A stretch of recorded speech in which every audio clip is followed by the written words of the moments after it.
This month, I've read City of Brass and the Celestial Kingdom duology, and we're going to talk about it.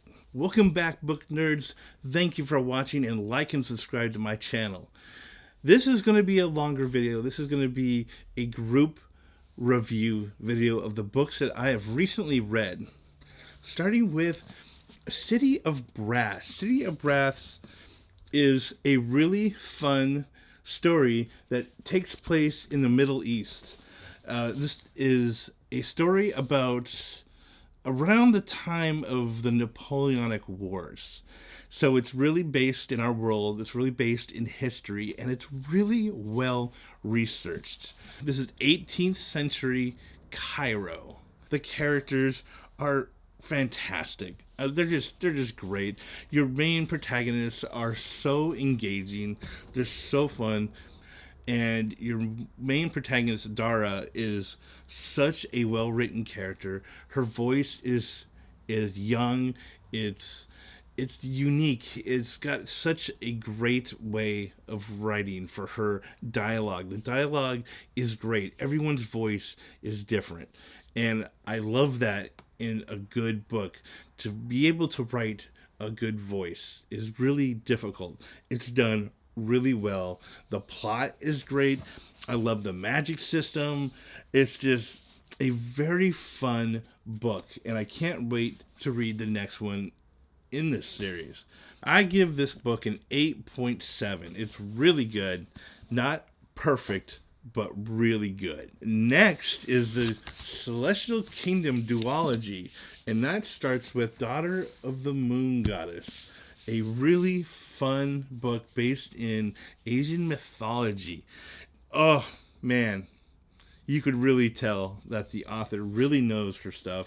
She did a lot of research. The characters are great. Again, this is a magic world that is as if it's the gods' afterlife that we're writing about and we're reading about. Really, really well done. It's really hard to find a unique fantasy story anymore, and Daughter of the Moon Goddess is one of those stories.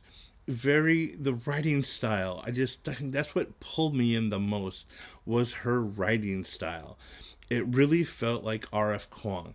It felt like Poppy War, and not the horribleness of the Poppy War, but just the writing style. It was effortless, and the characters were great. It's told in first person, which is a really great way of just fishing out the emotions of all the scenes. Very based around family, gods. It is fantastic. I loved it. There's great characters. There's great romance. A love triangle that goes on, and typically I don't like that. I think it's been done to death, but it was really well done here.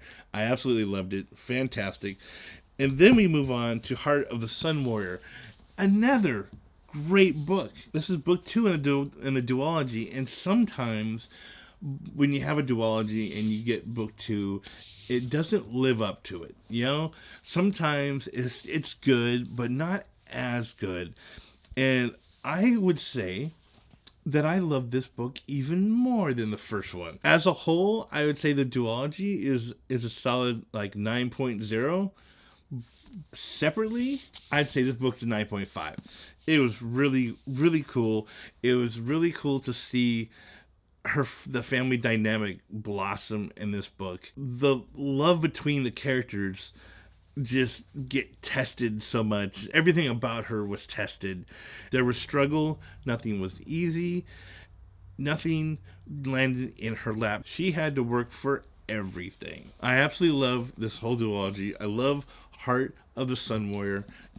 Fantastic, delightful, endearing. What other words can I think to say about this but just fantastic? And I know I say fantastic a lot in my book reviews, but this book it's fantastic. 9.5.